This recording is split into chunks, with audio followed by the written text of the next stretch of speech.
morning students, I am Subja English teacher. Today we are going to see 9th standard English Unit 4 Supplementary The Cat and the Painkiller, an extract from The Adventures of Tom Sawyer by Mark Twain. Children, now I am going to read the introduction part in the page 108. A note about the novel. The Adventures of Tom Sawyer is a novel about an young boy, Tom Sawyer, growing up along the Mississippi River at St. Petersburg. Tom Sawyer lives with his Aunt Polly and his brother Sid. He is up to all sorts of mischief, but very cleverly he escapes from the punishments that are given to him. He finds school life miserable, but after Becky Thatcher's arrival in town, he is a bit happy to go to school. Even that happiness does not last long as Betty falls ill and does not come to school for a very long time. Bored of school, Tom with his best friends Joe, Happer and Huck runs away to the island in the Mississippi called Jackson's Island to become a pirate.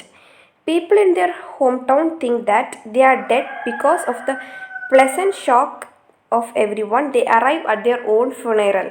The Catch and the Painkiller is one of the episodes of Tom Sawyer where we find him playing pranks to his Aunt Polly, who loves him very much but does not know to show her love covertly in order to make Tom a good boy.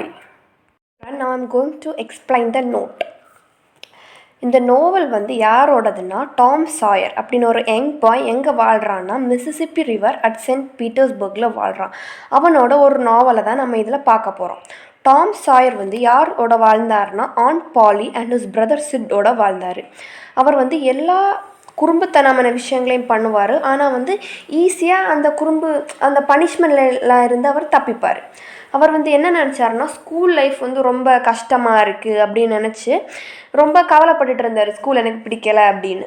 அடுத்து வந்து அவர் பெட்டி தேட்சர்ஸ் அரைவலிருந்து அவருக்கு வந்து school life வந்து கொஞ்சம் பிடிக்க ஆரம்பிச்சு. ஆனால் அந்த சந்தோஷமும் அவருக்கு நிறைய நாள் இருக்கலை. ஏன்னா பெக்கி வந்து லைக் உடம்பு சரியில்லாமல், அதனால் அவளால் வந்து நிறைய நாள் ஸ்கூலுக்கு வர முடியலை. அப்போது இந்த ஸ்கூல் ரொம்ப போர் அடித்ததுனால டாமும் அவங்களோட பெஸ்ட் ஃப்ரெண்ட்ஸ் ஜோ ஹாப்பரும் ஹாக்கும் சேர்ந்து என்ன பண்ணாங்கன்னா ஒரு ஐலாண்டுக்கு போனாங்க. அந்த ஐலாண்டோட பேர் என்னென்னா Jackson's island to become a பைரேட்னா என்னது, கடல் கொள்ளைக்காரங்களாக போனாங்க. அடுத்து வந்து அந்த அவங்களோட வீட்டுக்காரங்களும் அந்த டவுனில் இருந்தவங்க நினச்சாங்க இவங்க வந்து இறந்து போயிட்டாங்க அப்படின்னு.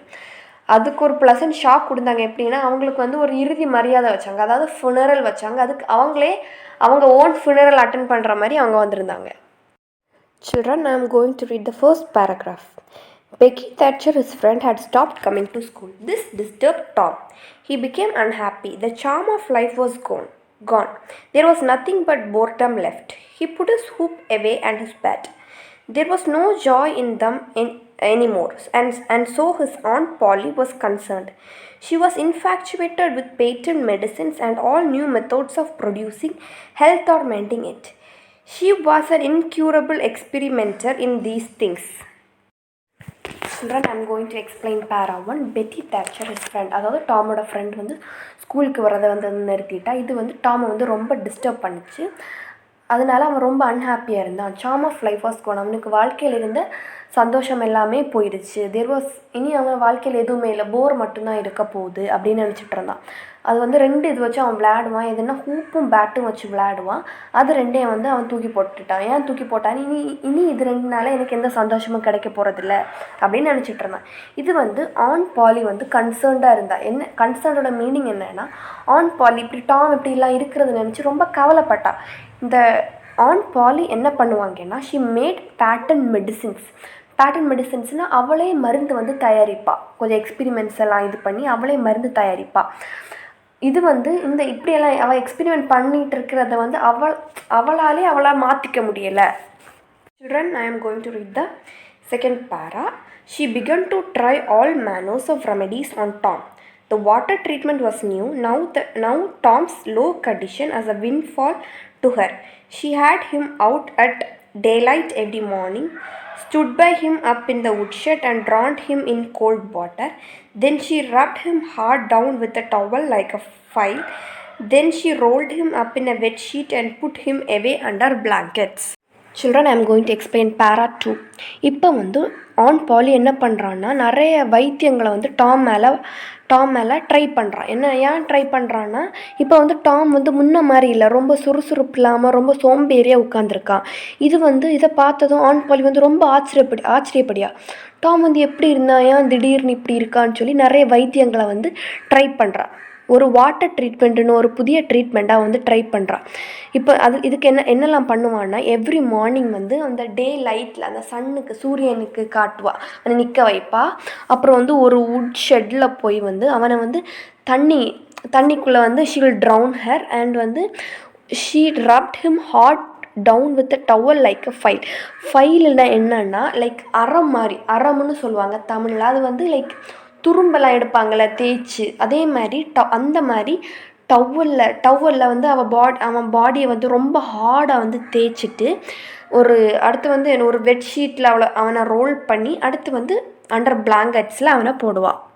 Children, I am going to read the third para. Yet notwithstanding all these, the boy grew more and more sad and pale and dejected. She added hot baths, sit baths, shower baths and plunges. The boy remained bored. She began to assist the boarder with a slim oatmeal diet and blister plasters. She calculated his capacity and filled up him with every day with quack cure-alls. She became fed up, and so he thought over various plans of relief and finally hit upon that of professing to be fond of painkiller. She asked for it so often that he became a nuisance, and his aunt entered by telling him to help himself and quite bothering her. Then I am going to read para 4. She found that the medicine did not really diminish, but did not occur to her that the boy was mending the health of a crack in the sitting room floor with it. One day Tom was in the act of dosing the crack when his aunt's cat Peter came along purring, eyeing the teaspoon greedily and begging for a taste. Tom said, "Don't ask it unless you want it, Peter," but Peter signified that he did want it. "You better make sure." Peter was sure. I am going to explain para 4. அந்த பேராலே சொல்லியிருக்காங்க எப்படின்னா, on poly வந்து திடீர்னு எல்லா நோயும் குணமடையக்குள்ள மருந்தை வந்து டாமுக்கு அவள் கொடுத்துட்டா அப்படின்னு. இப்போ அந்த மெடிசன் வந்து குறைஞ்சிட்டே வருது. அவன் நினைக்கிறாள் லைக் டாமஸ் குயர் ஆகிட்டே வரானா அப்படின்னு பார்க்குறா. டாம் வந்து என்ன பண்ணுறான்னா, ஒரு கிராக் இருக்குது, காலில் வந்து பிளிஸ்டர் பிளாஸ்டர்ஸ்னு ஒன்று ஒட்டி வச்சுருப்பாங்க. இந்த கிராக்கில் உட்காந்து அவன் வந்து சிட்டிங் ஃப்ளோரில் உட்காந்து தேய்ச்சிட்டே இருக்கான் காலை. அப்போ வந்து ஒரு நாளைக்கு வந்து இப்படி டேப்லெட் எல்லாம் சாப்பிட்டுட்டு இருக்கும்போது ஆண்ட் பாலியோட கேட் வருது. அந்த பீட்டர்னு அந்த கேட்டோட பேர் பீட்டர். அது வருது, அது வந்து உரிமிட்டே வருது. அப்படியே அவன் டீஸ்பூன்லாம் சாப்பிட்டுட்டு இருக்கான், அதை பார்த்துட்டே வருது. எப்படி எனக்கும் கொஞ்சம் தாயேன் அப்படின்னு ஒரு ஏக்கமாக அது பார்த்துட்டே வருது. உடனே பீட்டர் பார்த்ததும் கேட்பான், "உனக்கு வேணும்னா கேளு, இல்லைன்னா விட்டுரு" அப்படின்னு. உடனே பீட்டர் வந்து ஆமாம் அப்படின்னு மாதிரி மூஞ்ச வச்சுக்குது. அடுத்து அவன் டாம் திருப்பியும் கேட்குறான், "உனக்கு வேணுமா, நிச்சயம் உனக்கு வேணும் தானே" அப்படின்னு. உடனே பீட்டர் சொல்லுது, "ஆமாம் வேணும்" அப்படின்னு. I am going to read para 5. Now you have asked for it and I'll give it to you, because there ain't anything mean about me, but if you find you don't like it, you must not blame anybody but your own self. Peter was agreeable, so Tom opened his mouth and poured down the painkiller. Peter sprang a couple of yards in the air and then delivered a war whoop and set off round and round the room, banging against furniture, upsetting flower pots and making general confusion. I am going to explain para 5. இப்போ Peter அந்த gate வந்து டாம்கிட்ட அந்த pain கில்லரை கேட்குது. இப்போது அவன் சொல்கிறான், "சரி நான் உனக்கு தாரேன்" அப்படின்னு சொல்கிறேன். நான் சின்ன பிள்ளைத்தனமாக நான் அவன்கிட்ட தரமாட்டேன் அப்படின்னு எல்லாம் சொல்ல மாட்டேன், நான் தாரேன். இப்போ அந்த பெயின் கில்லரை நான் தாரேன். இப்போ உனக்கு அந்த பெயின் கில்லர் பிடிக்கலைன்னா நீ யாரையும் ப்ளேம் பண்ணக்கூடாது, நீ ஒன்றை தான் ப்ளேம் பண்ணணும் அப்படின்னு சொல்கிறான். உடனே அந்த பீட்டர் வந்து சரின்னு சொல்லுது.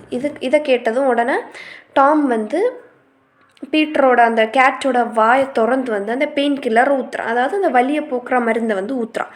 அந்த மருந்தை ஊற்றுனதும் பீட்டர் வந்து ஒரு கப்புள் ஆஃப் யார்ட்ஸ் இந்த ஏர் வந்து பறந்து போய் விழுந்ததும் அது ஒரு நல்ல ஒரு வாரில் நம்ம என்ன சவுண்டு போடுவோம் அப்படி ஒரு நல்ல பெரிய சவுண்டை போடுது.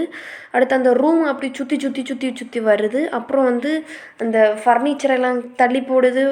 ஒரு அந்த ஃப்ளவர் பாட்ஸை தள்ளி போடுது. ஒரு ஒரு குழப்பத்தையே அந்த இடத்துல அது உருவாக்குது.